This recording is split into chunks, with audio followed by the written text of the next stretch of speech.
श्री नंद वृंदावनी, हर क्षण सेवा की ओर। त्याग का संकल्प, स्वामी प्रभुपाद का संन्यास में प्रवेश।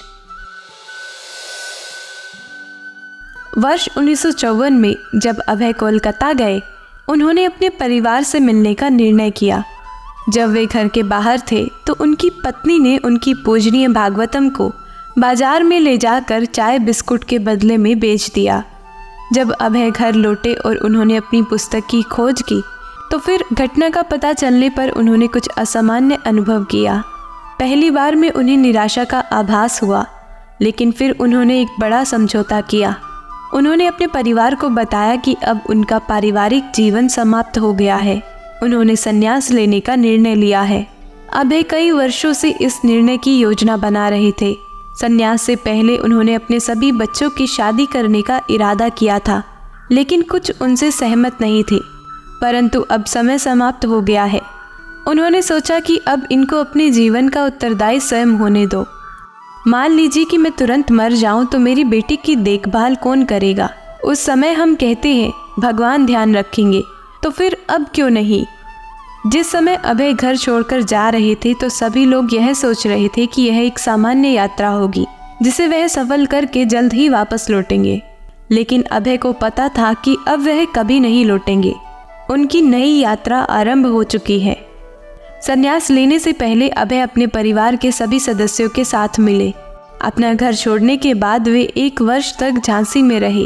फिर जब उन्हें भारती भवन से बाहर कर दिया गया तो वे मथुरा चले गए और केशव महाराज के साथ मथुरा के गौड़ीय मठ में कुछ महीने बिताए। अभय ने उन्हें भगवान चैतन्य का विग्रह भेंट किया।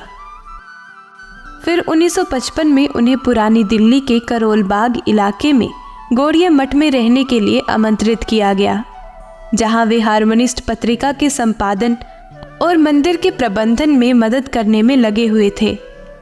पत्रिका के संपादक के रूप में उन्होंने यह सोचना शुरू किया कि इसका विस्तार कैसे किया जाए। उन्होंने इसकी कल्पना भारत के शानदार इलस्ट्रेटेड वीकली से भी आगे निकलने की थी। इसे अमेरिका की टाइम और लाइफ मैगजीन से भी अधिक लोकप्रिय होना चाहिए। हालांकि चीज़ें अनुकूल रूप से काम नहीं कर पाई और कुछ ही महीने में उन्होंने स्वयं को दिल्ली की सड़कों पर बेघर और निर्धन पाया। इन परिस्थितियों के बावजूद उन्होंने भगवान चैतन्य के संदेश का प्रचार करना जारी रखा। उन्हें दिल्ली के विभिन्न मंदिरों में मुफ्त आवास मिला और जो भी धन वे एकत्र कर सके उससे उन्होंने नियमित आधार पर अपनी बैक टू गॉडहेड पत्रिका छापना शुरू किया और प्रतियां स्वयं दिल्ली के नागरिकों के बीच वितरित की। कड़ी सर्दियों में वह अपने नवीनतम प्रमाणों को पढ़ने के लिए प्रिंटर के पास जाने के लिए सुबह सुबह दिल्ली की सड़कों पर चले। पैदल चलकर उन्होंने पैसे बचाए। प्रिंटर से प्रतियां लेने के बाद अभय उन्हें बेचने के लिए शहर में घूमते थे।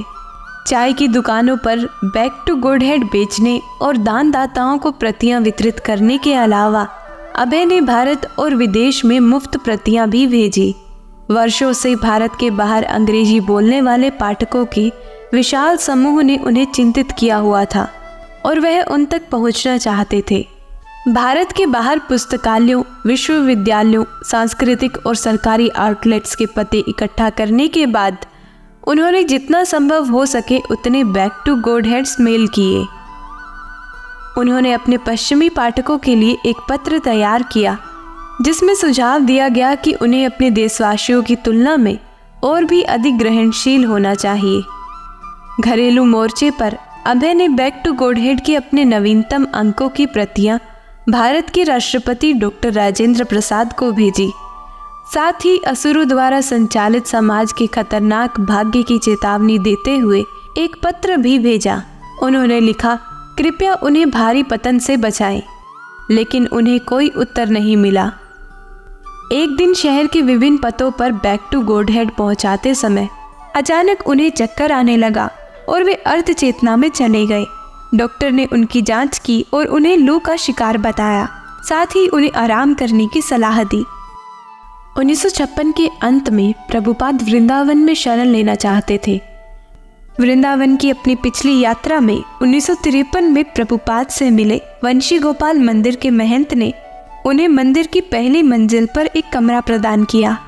यह मंदिर केशी घाट के पास स्थित था, जो राधा गोकुलानंद, राधा रमन और राधा गोपीनाथ के गौड़ीय गोस्वामी मंदिरों से कुछ ही मिनट की पैदल दूरी पर था।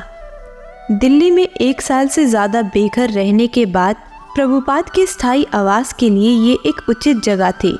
अपनी साधारण जीवन शैली को बनाए रखने के लिए प्रभुपाद ने भिक्षुओं की प्राचीन परंपरा मधुकरी का पालन किया।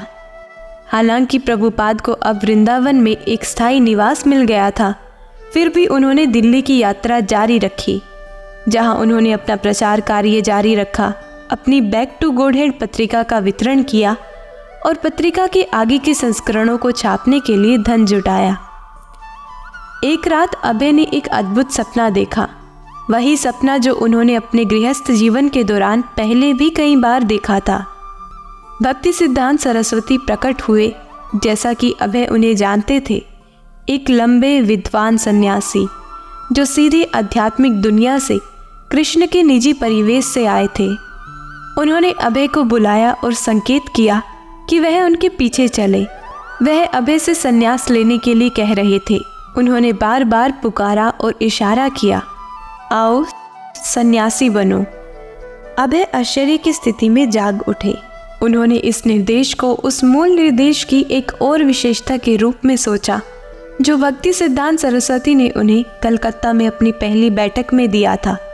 वही निर्देश जो उनके आध्यात्मिक गुरु ने बाद में एक पत्र में ठोस रूप दिया था। एक अंग्रेजी उपदेशक बने और पूरी पश्चिमी दुनिया में कृष्ण चेतना का प्रसार करें। अभय ने तर्क दिया कि उनके आध्यात्मिक गुरु कह रहे थे कि पहले समय ठीक नहीं था, परंतु अब तुम संन्यास ले लो और वास्तव में इस उद्देश्य को पूरा करने में तुम सक्षम हो जाओगे। वैदिक मानक और पिछले आचार्यों द्वारा निर्धारित उदाहरण यह था कि यदि कोई प्रचार आंदोलन का नेतृत्व करना चाहता है तो संन्यास की आवश्यकता होती है।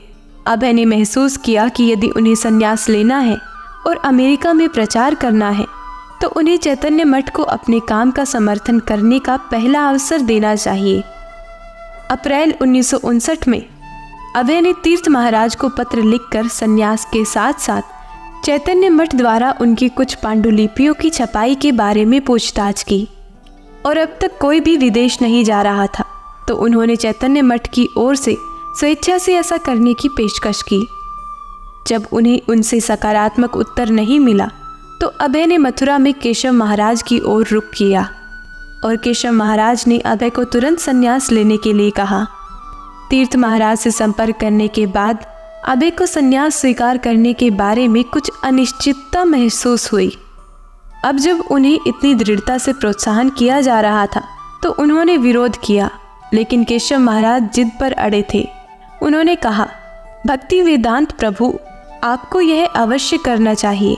जीवन के त्याग आदेश को स्वीकार किए बिना कोई भी उपदेशक नहीं बन सकता।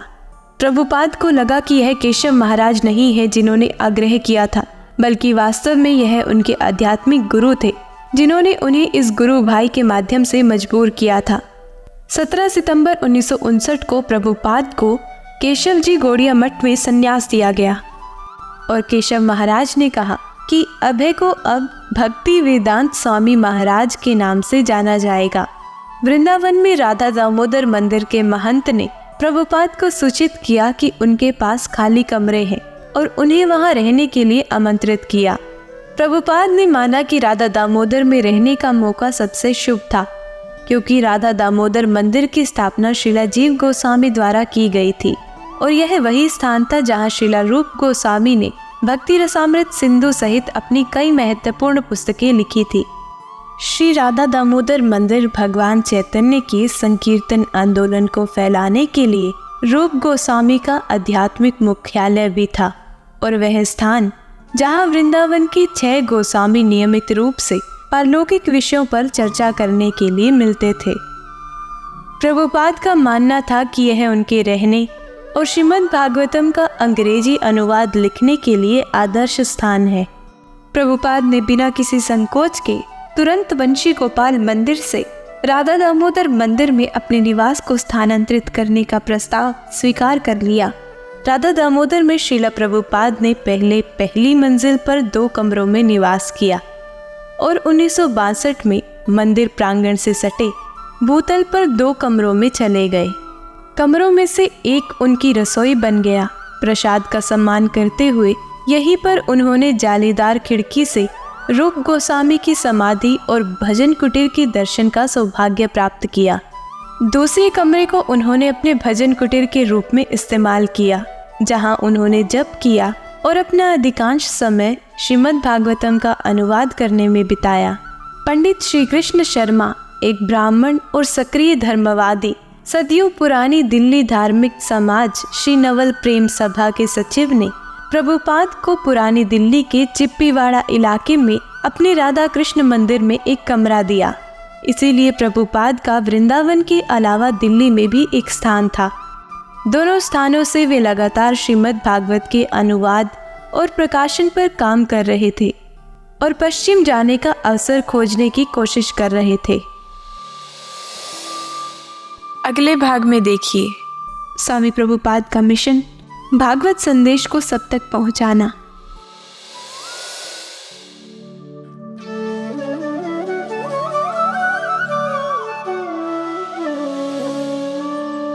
श्री नंद वृंदावनी, हर क्षण सेवा की ओर। ऐसी और आध्यात्मिक वीडियो देखने के लिए हमारे चैनल को सब्सक्राइब करें और नई वीडियो सबसे पहले देखने के लिए नोटिफिकेशन बेल दबाएं। राधे राधे।